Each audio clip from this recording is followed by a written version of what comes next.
The fastest way to kill creativity and human potential in any community is to keep feeding them freebies. And so, in my opinion, social grants and charitable giving cannot cure poverty. So stick around as I share my perspective on this.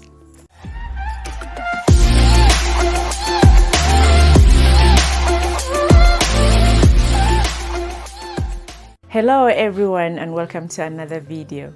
My name is Nicky Verd. I am the author of the best-selling book, Disrupt Yourself or Be Disrupted. And if you're new to my channel, remember to hit the subscribe button below and click that little bell icon so that every time I upload a new video, you will not miss out. And remember to give this video a thumb up as we go along. Social grants, also known as government welfare in some countries, are income transferred paid to qualifying citizens. Social grants are meant to improve standards of living and redistribute wealth to create a more equitable society, so the government says. The grants are given to certain categories of people considered to be vulnerable to poverty and in need of state support. The government says that these social grants remain the most effective form of poverty alleviation, so to say. And while this sounds very strategic and nice and juicy, the reality is really the opposite.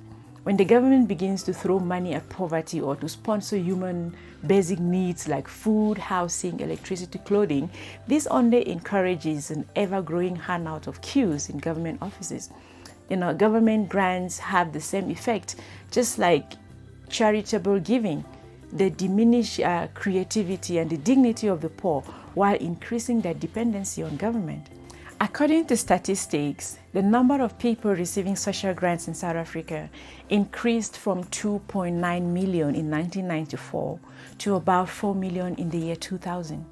And as of 2017, the number of people receiving grants was sitting at a whopping 17 million out of a population of 54 million people, and this number keeps rising. According to the Institute of Race Relations, there were officially more people on grants in South Africa in 2017, and with the pandemic happening, we can only imagine what the number is right now. This begs the question, if social grants are an effective method of alleviating poverty, why has the number of poor people quadrupled? Poverty issues require a mindset development strategy and not handouts. Social grants are not a way of taking people out of poverty, in my opinion, but a way of passing poverty from one generation to another. Like I've said, the fastest way to kill creativity and human potential in any community is to keep feeding them freebies. Social grants cannot cure poverty. The more you give it to people, the more they stay poor for longer. An equitable society can only happen through education, or should I say through relevant education and empowerment.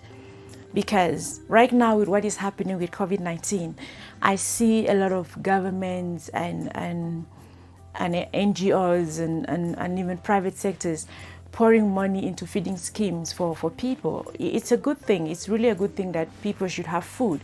But it's the problem for the people, especially the disadvantaged people, is a problem on the food.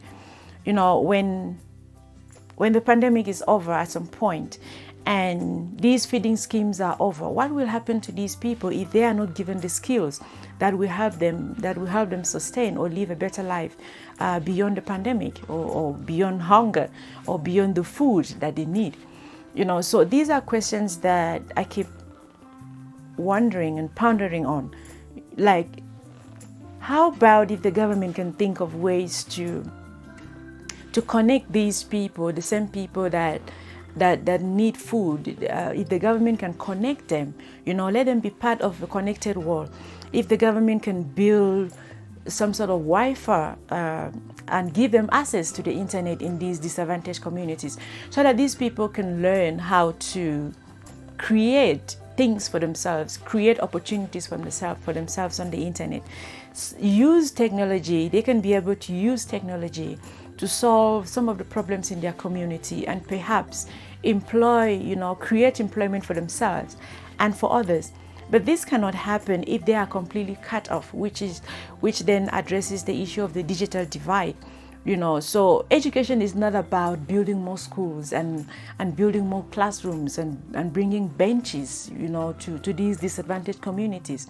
I think that the best thing that can happen to these people, or the disadvantaged people, which of course they need food, but the best thing that can really happen to them is that if they are connected, if the government gives them access to Wi-Fi, if instead of giving people X amount of money every month, the government can give also X amount of data every month to these disadvantaged communities, and especially to the youth, so that they can start exploring opportunities for themselves on the internet, so that they can start creating things for themselves, solutions for themselves and for their communities, by being connected and by educating themselves, on the internet, because there's a lot of education on Google alone, which you don't even necessarily have to pay for some of the courses. They are free.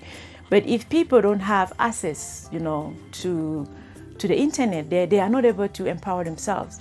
And so the issue of freebies should go beyond food. I think that real empowerment should start with the mind, and the government should come up, and the NGOs and the people responsible for the feeding schemes should start looking at ways to empower the minds of the same people that they are feeding, minds, and instill in them a mindset that will carry them beyond the pandemic. There's a saying that you can give fish to someone, or you can teach them how to fish, and I believe that it is necessary for people in disadvantaged communities to be taught how to fish, rather than bringing them fish, because the more they are being given freebies, the more they are being given these basic necessities, the more the mind goes to sleep, the more people don't think of how do I solve my own problems, how do I look for solutions by myself. They just sit back and they are waiting, and they know that, well, someone is going to come and rescue me, and an NGO is going to come rescue me, the government is going to come rescue me, and the cycle just continues. And so back to the topic again, I think that creativity is diminished, it's killed completely when people are being given their basic needs, and I think that strategies on development should be instilled in place, just as important as food is.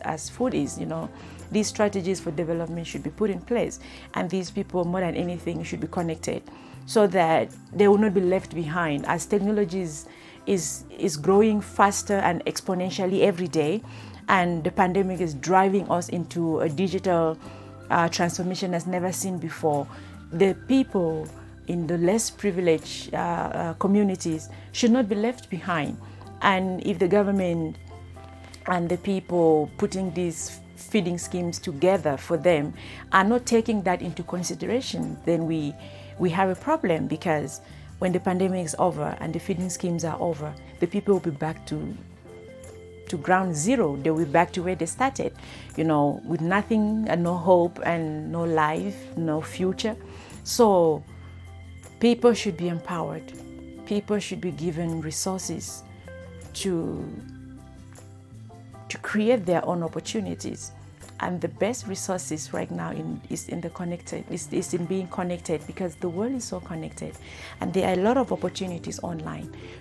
Kids in other parts of the world are coding the future, but in Africa, if we do not give our kids access to the internet, how would they even understand how to code the future?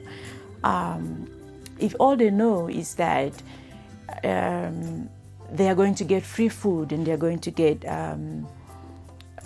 free money at the end of the month, then there is no reason for them to think outside the box.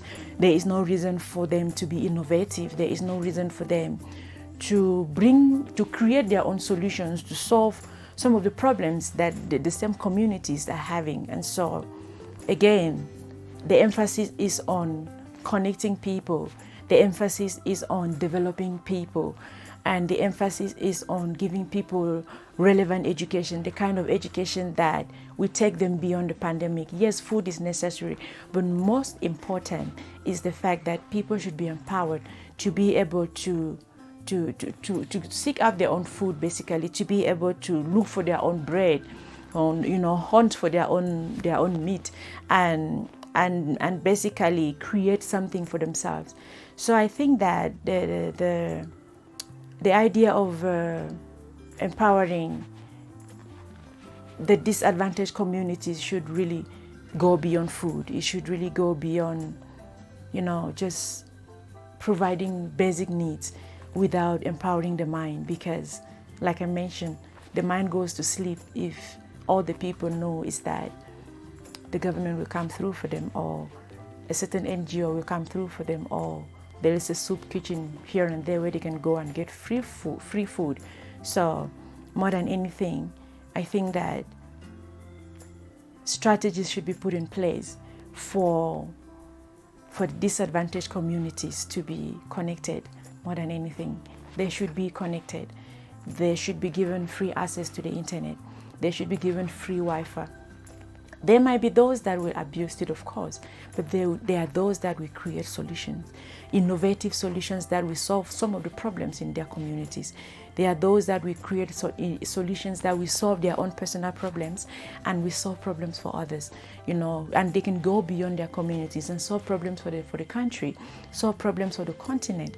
But they will not be able to do that if they are not given access to the internet and to emerging technologies. They don't understand these things.